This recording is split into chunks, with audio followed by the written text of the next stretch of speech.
This is a very special mini-sode of I Read Comic Books. I am your host, Mike Rapin, and with me this week is the one, the only, Nick White. Nick, how are you doing this week? Pretty good.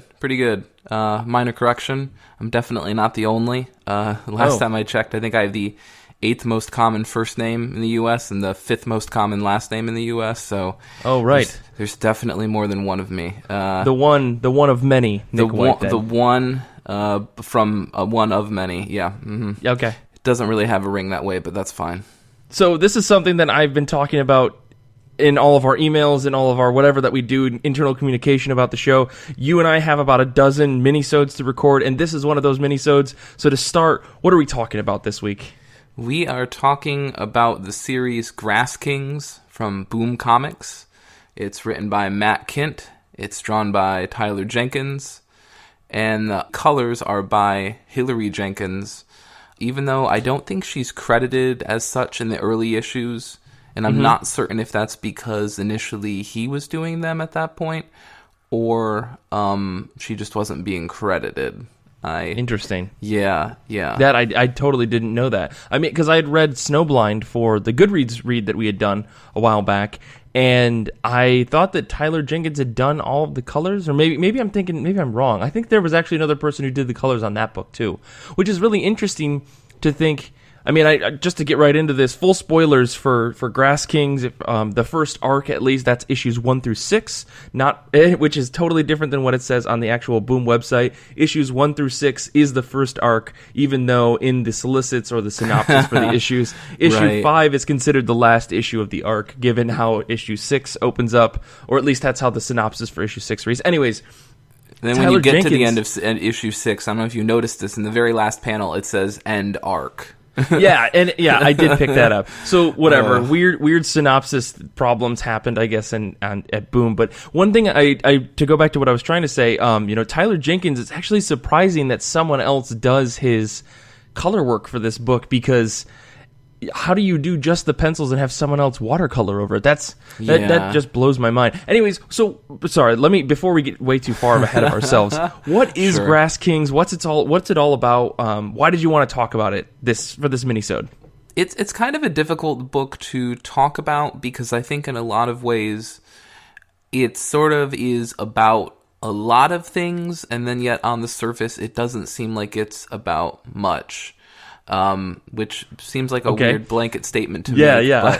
But, I guess a good perspective would be with a lot of other comics, when you're describing something, you're like, okay, it's science fiction, and it involves superheroes, and these guys have powers, and it's very cleanly fits into a lot of sort of arcs and frameworks that we're accustomed to, which is not to disparage those things. I enjoy those things just as much as the next person. But with Grass Kings, it's kind of somewhat similar, somewhat in line with Slice of Life. It's grounded in real life. It's grounded in just everyday humanity. There's seemingly nothing fantastical or out of place or magical about it.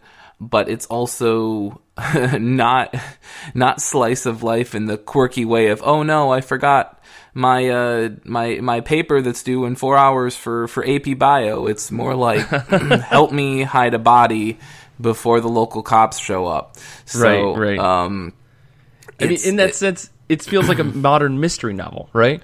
Yeah, it's very like rural noir, not unlike something like True Detective. At least season 1. I think season 2 was LA. I haven't seen it, so I can't, ascribe that to the whole series. Yeah. But it's sort of got that going on, and it's sort of about a lot of the kind of quote unquote forgotten people in the flyover states in a way. Even though, and I don't know if you noticed this, they never actually concretely define where this place is. Right. And I don't know if you read that interview completely that I sent you. I did. But Matt Kindt says, specifically, he did not, and knowingly did not specify. He says it's sort of like, if he had to say, it's kind of in that weird border area between where the U.S. meets Canada, and Jenkins apparently says it's totally Canada, like it's totally meant to be Canada. I think he calls it like rural prairie Canada in a way. Yeah. And Which, of course, is weird because I think there are certain things in the book that are undeniably American, from like the sort of the paint jobs on the police cars to other things. It's like the implication of the law felt very Americanized, from that regard. So I guess to get like a quick synopsis of the book and just to get like a brief overview of what happens in the first arc. Sure. The story opens on this quote-unquote grass kingdom. I guess there's a lot of flashbacks that happen in the book, which we'll get to. But we meet some characters of this quote-unquote grass kingdom. They are in an independent-ish city within some place in America, Canada, as Nick described.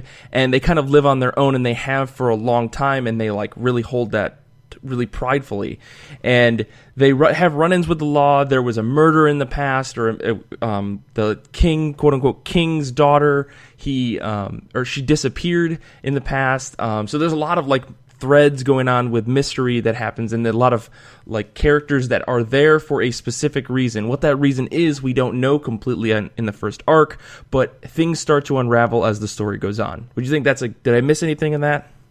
No, I think that's pretty fair. Yeah, it's largely about a community that is set apart, and obviously in real life there are some analogs to that right now, for better and for worse. Sure. And we've also seen other comic book artists and writers and I guess teams in general that also have been focusing on this.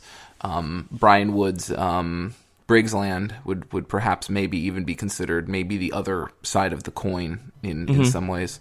So yeah, it's really about a community that wants to live apart and the difficulties that come with that. And I think for some people, they would maybe look at that idea and say, well, there must be so much freedom, or you're, living apart from all these restrictions and obligations.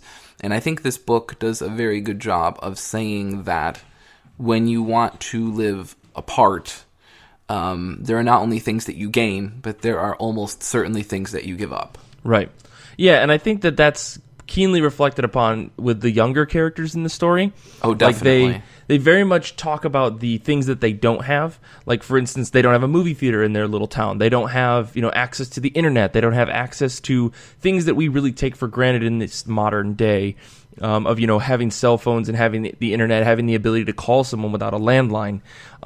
So it's interesting to see the way that these characters reflect on it, because they do have records, they do have beer, they somehow get some of these niceties, but not all of them. And I think that there's probably more to be said about that, how this world actually works, when you're thinking like, well, maybe there's a truck driver that comes by and just sells these guys, beer and things like that. Or maybe they're brewing it themselves and putting it in cans. Who knows? They do at one point reflect on the fact that it's a self-sustaining city. They even have an airport, which is something that's called out in the first issue. Like, they're able to take care of themselves completely as far as they're concerned. They've got someone that can take care of them if they get hurt. They've got someone that knows how to make different kinds of foods. They've got places to go to get gasoline, things like that, which again kind of begs some questions about, we know that things like gas and distribution and stuff like that is tied to a bigger, larger corporate system that usually can't exist off the grid, and yet somehow this little grass kingdom totally does, which I thought was interesting. But I don't want to focus too much on the world because we haven't really even gotten to the main story yet. So sure, I guess so. What happens in this book that makes it so interesting to you, Nick? Well, I think when we talk about the Grass Kingdom, we have to talk about the fact that there are these three brothers. Robert, who is, I guess, quote unquote, maybe the Grass King. I don't know. He's the one in charge. Yeah. And then he has his older brother, Bruce, who is sort of in charge of security. He has a police car. He has a police uniform. I don't know if they spell out that he used to be on the neighboring city's police force, but I think that's intimated. That's implied. I think the sheriff of the actual city, when the big event happens in the end in this issue, I won't reveal it now, but he does say, you haven't been on the police force for 2 years. Why do you still drive around in that car? Why do you still carry or wear that uniform? So at some point he was a police officer in Cargill, which is the neighboring city that the headbutting tends to happen with, since they're the city that technically has rule over the land that these people are on, according to their laws, but according to the Grass Kingdom, they think, no, we've been on this land longer than this city's been around. This is ours. Exactly. And then you have the younger brother, Asher, who is maybe like a teenager, I would say. And so you have these three, and they're sort of in charge of this community, which has sort of fallen into a state of disrepair in certain ways. Robert's kind of a mess, and I would say that if there is sort of a driving plot force trajectory, it sort of surrounds him kind of being in this morose state because he lost his daughter. I don't know how long. It's definitely been a while at this point because I would say maybe like 15 or so years. Yeah, because when the woman shows up, he says she would have been your age. Yeah, we'll get into that in a second. And so he loses his daughter, and there's sort of this interesting uncertainty as to what really happened. Did she just wander off? Did she go into the lake and drown? Was it the work of a serial killer, which is another subplot of sorts? And that sort of puts him into a not real great headspace, and that sort of puts the Grass Kingdom itself into a not really fully functioning position, which causes its own set of problems right at the beginning of the book. So, right. For me, I think what's really interesting is that this book, in a lot of ways, is one that focuses on the land as a character. Right. Yeah. And I love the beginning of each issue, because at the beginning of each issue, you automatically get a little caption which says like, hey, by the way, it's like 500 BC, or by the way, it's 1952 or something, and you get several pages of this glimpse into what was going on at that point in the very same place, in the very same geographical location. And you get these different portraits of one Native American like bludgeoning another Native American to death, and then in the next one you have this white dude shooting a Native American while his horrified son watches, and you have this I think what's interesting is that I've tried to make sense of all of these, and it's kind of this just nonstop passage that like humanity will come and go, like violence will come and go, but the land itself is eternal, and this idea that you can fight over it, this idea that you can own it, this idea that you can control it, time will make fools of everyone, Right. And I find that really interesting, and it adds this kind of creepy or mysterious or ominous sort of property to the land in a way, and to the lake itself especially. And I find that kind of fascinating, especially when you reach that issue. I think it's 5 or 6, where the prelude to the issue is the sort of like free love 1960s biker gang thing. Do you remember this? Yeah. Oh yeah. Yeah. And the guy. It's especially interesting given the like story that had happened in the previous 5 issues, because I'm pretty sure that's the opening to issue 6. Okay, 6, yeah. It's 5 or 6, or maybe it was 5. Yeah, either way, is very later in the story, which is super relevant, and I think that even hardens to your point of saying, like, or it makes me think that the flashbacks are relevant to the like story as in like a sense of foreshadowing. But anyways, to your point. Yeah, and so you have this biker guy, and of course the cops show up, and they're like, guess what? You can't just set up tents on our property and just hang out and have a good time. First off, we're mad because you're having a good time, of course, and then second off, we're just furious that you're here.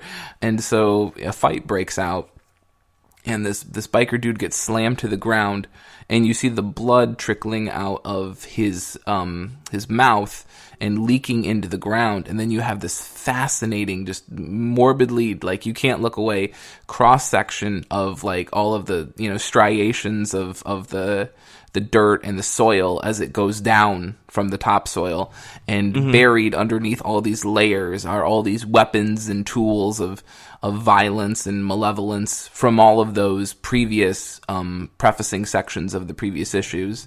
So you have this idea, that quote unquote, I guess, the violence runs deep. It's something that's literally the blood is in the ground, and so are these tools. And it's something that it might be, the violence might be quote unquote buried from time to time, but it's just waiting for another chance to resurface. And I think that for me might be the most powerful image in the whole arc, for me at least. Yeah, that was probably one of the more interesting flashbacks that they had. Outside of, they did flashback to like 500 AD or something, and there was a fucking dragon in the sky. I don't know if you caught that. One of the opening pages has like knights in armor riding across the land, and then there was a fucking dragon in the background. And I was like, hold on a second. I thought there wasn't going to be any supernatural stuff in this, which kind of makes me think that there's not that the book is going to turn supernatural, but that there is something very subtly supernatural going on here, in that like this land is cursed, and that whoever tries to claim it will be damned no matter what they do. And we kind of see that reflected in the story, because as the story goes on, this woman shows up. Turns out that she is literally emerges from the lake. Literally comes out of the lake. And maybe this is some big like Excalibur story or something like that we just haven't figured out. But she comes out of the lake. It turns out that she is the wife of the sheriff in Cargill, and the sheriff in Cargill, terrible man. She's trying to escape him. So what does she do? She swims across this giant lake, which seems unbelievable that she could do, because this is a massive 40 lake. miles. They say it's 40 miles. Yeah, she swam 40 miles. How she pulled that off, she says that she rested like halfway through on like the neighboring island. Like, maybe it's me like restricting sports to like table tennis and Mario Golf, but for me that seems like, I don't care how good you are, like that seems crazy. It's sheer determination. I mean, and I think that like adds to the more subtle, maybe not it makes me complete suspicious. Supernatural stuff. What's going on here? Yeah, exactly. And so she shows up.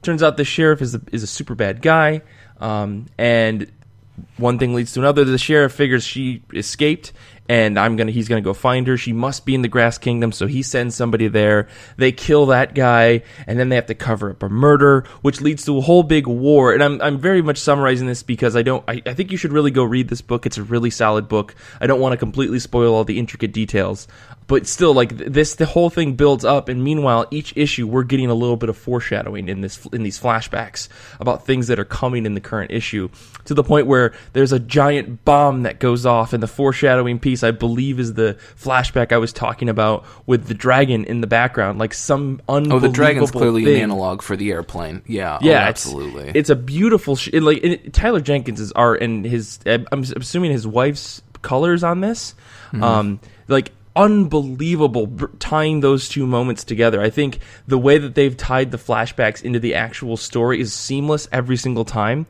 And like you'll see a page with the flashback, and you'll move to thinking you're going to see another page of it, and it turns out it's the current day, and it's these beautiful mirrored shots, or these beautiful comprised shots of the past and the current and the present. It's really well done. But yeah, I just like, there's so many things that really blew me away about this book, and I'm surprised because when I first saw this book, I had no real major interest in it. I thought it looked pretty, but I didn't think that there was any major kind of story in it for me. But Nick, being the presser and pusher of comic books that he is, right. He got me into this. I bought it on sale, and I was like, holy shit, and now I'm reading it week to week, or month to month. It's such a fantastic story.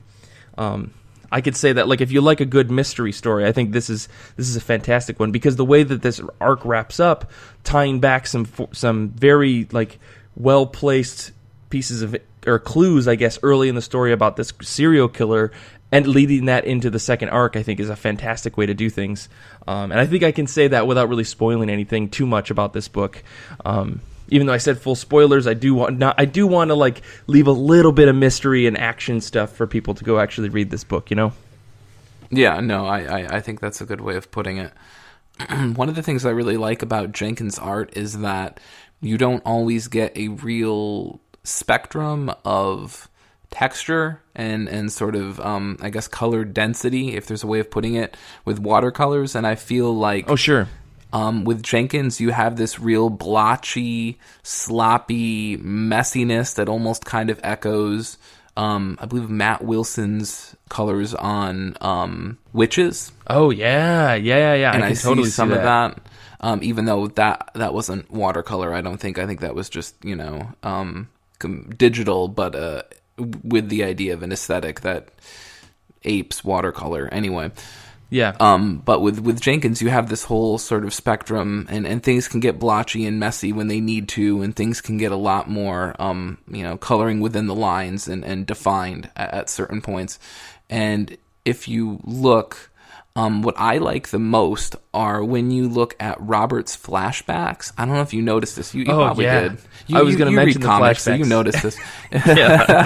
The backgrounds get like really weak and sort of like poorly defined. There will be like cabinets or something in the background, and all of a sudden like the very already super kind of wavy and not that bold like defining lines setting them, like they just drift off. Like they just disappear. I was going to say, as soon as you started talking about the art like that, I mean, all I could think of was how minimalist he became when it came to the flashbacks, as if the character was remembering something, but it was really foggy. Trying, yeah. And so you only remember like just kind of like faces, and you don't really remember the backgrounds of things. You just kind of see pieces and splotches of things that meant the most to you. And as the memory became more intense, so also did the art, which like fucking cool. Like what a clever way to do that. I love that. Oh my gosh. Yeah, I love that so much. Just how just things get kind of blurry, and then the coloring that's used for those scenes, like it's almost like a 3-year-old, you're giving like a 3-year-old a crayon and you say like color in the person's face, and they just draw some like big diagonal lines over the face of the character, cuz like that's what it is. Like he's like sort of broadly coloring the characters' faces in. And it's almost not like he's coloring in their face, but he's sort of like indicating like their mood in a way. Like that's exactly what I thought. Yeah. When you look at that page where I think it's a 5x2, and it's portraits, and it's 5 portraits of Robert going north to south, and 5 portraits of his wife also going north to south. All of them lining up with the other respective, you know what I mean, right? Yeah. And so you've got these reactions between him and his wife, and they sort of look like they're meant to reenact the stages of grief after the daughter dies. And I thought that was really, really, really, really well done. Oh, yeah. And again, you sort of have this interesting kind of fragmented coloring, but as the emotions get more intense and angry, I think things become a bit better defined. But the way that Jenkins tries to visually approach such a seemingly intangible, ineffable topic as memory, I think is just really, really, really well done. It's sort of just, as you said, it shows someone who's attempting to grasp like the few things that they remember, and then the rest of it just kind of falls away. Which this kind of reminded me of the Intersect book that came out from I think it was Image. Ray Fox. Yeah, it was from Ray Fox at Image. And while that book didn't really sit well with me, I did read the first issue, and I'm getting the same kind of feelings from this when we're talking about these memory flashbacks and Grass Kings, because it's really abstract. Like all of Intersect is very, very abstract, and I think that there is, from my understanding, if you're continuing to read that series, apparently things get a little bit clearer and more well defined. But the whole book itself is very much like it's trying to express feelings through art rather than trying to tell a story with art. Which I think is really interesting to see a book like this, like Grass Kings, with a very straightforward-ish storyline, or at least it has a storyline that you can follow. I wouldn't call this book experimental in the same way that you would probably label Fox's narrative as such. Yeah, and to see them actually bring in these experimental pieces of art to try to express that kind of feeling is really interesting. I think it makes this book richer, completely. Yeah, totally.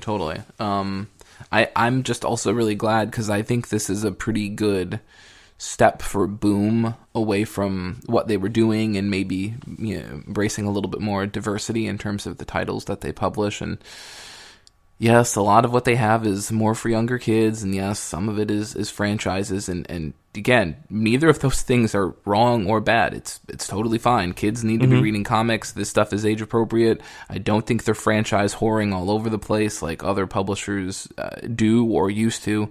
But It is nice to see them stepping away from that, and especially to do such with such, prominent creators, because Matt can go pick up any comic book, his name is probably on it, but with Tyler Jenkins, as it is with most line artists, you decide to draw one book, and until that book ends or until you move off of it, like, that book is your life. You're not gonna be drawing anything else. So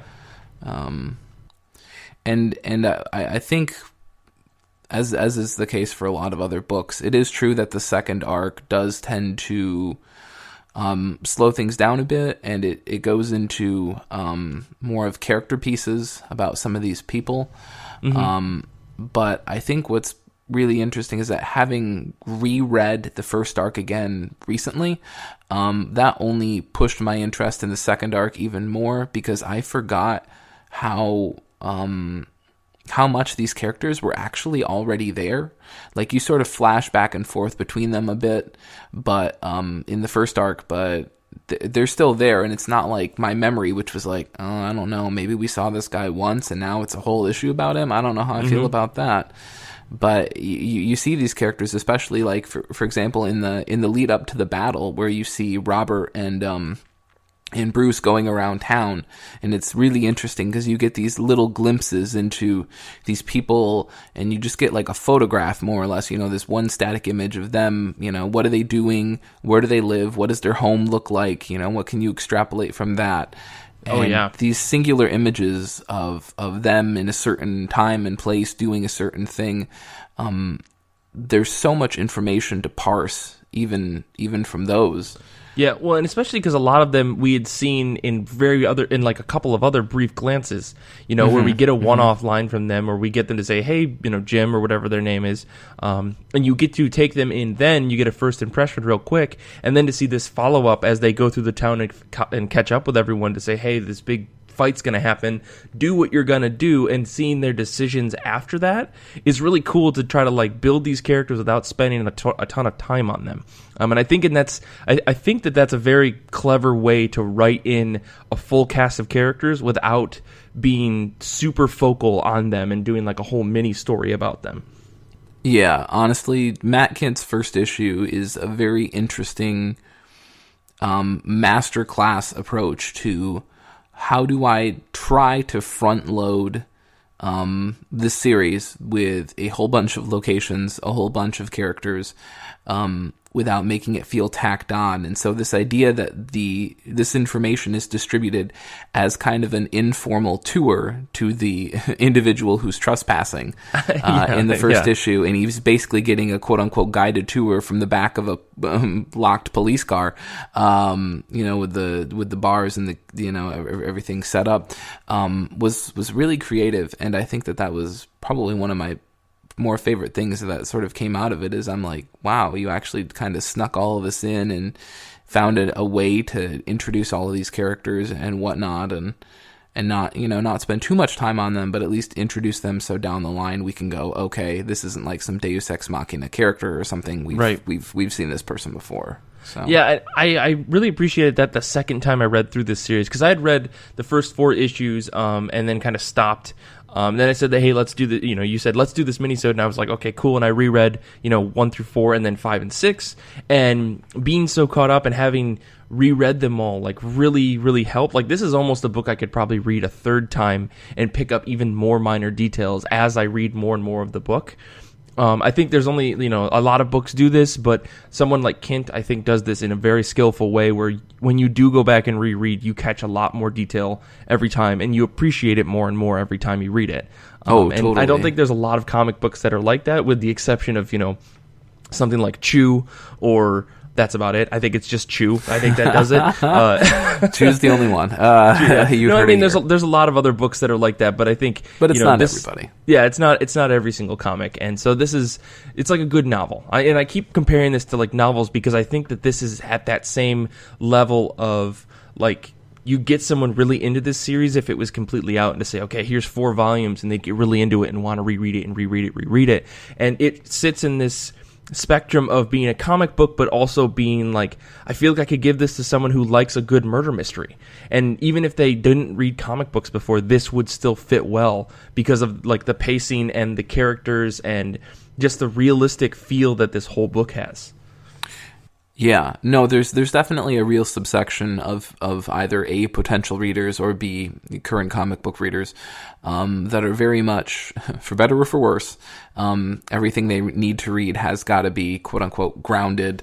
I know a few. Most people know a few. No magic, no dragons, no mechazords or anything like that for me. Thank you. I just want people fighting, and maybe there's some drugs involved. And and this book is for you. There's your poll quote. I guess. Yeah. If you want grounded humanity with maybe a little bit of a fantastical, I don't know. We'll have to wait and see. I don't know if this is magic realism yet or not. There might be some faint hints that things are not what they seem, but we'll have to wait and see. Yeah. I mean, and I think that's a good recommendation for the book. So I think we could wrap this up. Honestly, everyone should go read this book. At least try the first volume if you can get your hands on it. It's a very solid read, especially if you can read all 6 issues in a go. Holy cow, you will be through this series, through the first volume before you realize it. It moves at a very quick pace because the story is like very, very engaging and exciting. Yeah, and for those looking to pick this up, I think, unfortunately, the only trade right now is like a hardcover deluxe for like $30 or something like that. I don't think it's even out yet. But for those looking for a more affordable alternative, of course, I'm sure it will hit your library at some point. And beyond that, I think at least the first arc, the first 6 issues, what we're talking about, I think Boom Books go down from $4 to $2 after a month. So yeah, they do. You can get the first arc right now for like $12, which isn't, it isn't bad. So yeah. And I think by the time this airs, this will be a little bit more available than it is now, because I think Grass Kings currently is on issue 9 or 10 and 11. I don't mean to date this episode too much, but yeah, go out and look for it. Richard Nixon is president, everyone. Cool. Well, all right. So that was our discussion on Grass Kings. Nick, thanks so much for pushing me to do this. We have like 9 or 10 more minisodes to record, I'm pretty sure. So hopefully we'll air them in order so that people don't get confused. Where can people find you on the internet, Nick? People can find me on Twitter at Death Star Plans, and that's pretty much it. Cool. You can find me on Twitter at Mike Rapin. You can also follow the show at IRCB Podcast, where we retweet stuff, post polls every Friday. It's a whole lot of fun. I just get on there and just start spamming people with stuff. So follow us, and I will send you some cool things, and you can berate me on Twitter. I love it. You can also check out our website, ircbpodcast.com, where we have a pronunciation guide on how to say comic book creators' names, as well as where you can get all the episodes of our show and other stuff that we post there, including our Kickstarter page.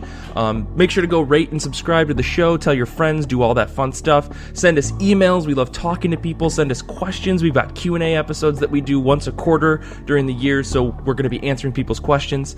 Infinity Shred does all the music for our show. They are the absolute best band in the universe. Zander is a wizard. He also edits the show. He's the man. And finally, I want to say thank you for listening. Thank you for listening. Thank you for listening. Until next time.